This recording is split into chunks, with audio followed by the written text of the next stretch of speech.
ค่ะโอ้โล่งเลยไหมคะตอนนี้โล่งมากโล่งไปเลยใช่ไหมครับรู้สึกเบาหูมากเลยแข็งมากเลยแข็งเป็นหินเลยนะอันเนี้ยเอาปากแบนแซะนิดตึงนิดนึงนะคะเวลาแซะเจ็บไหมเอ่ยครับเริ่มตึงๆ มั แล้วนต้องค่อยๆแซะแน่นติดผนังเลยอะค่ะมันต้องใจเย็นๆเลยค่ะมันแข็งพอมันเป็นซอกนิดนึงแล้วเดี๋ยวเอาครีมดึงออกมา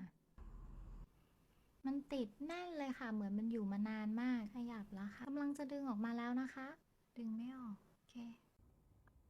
ไม่ออกดึงอีกทีนะคะลองนะมันต้องแบบโยกนิดนึงอะค่ะแล้วก็ดึงให้มันให้ตัวก่อนโอเคดึงนะออกแล้วค่ะโอ้โล่งเลยไหมคะตอนนี้โล่งมากโล่งไปเลยใช่ไหมครับรู้สึกเบาหูมากเลยมันอยู่มานานมันแข็งมากอะค่ะมันจะโล่งได้มากกว่านี้ค่ะ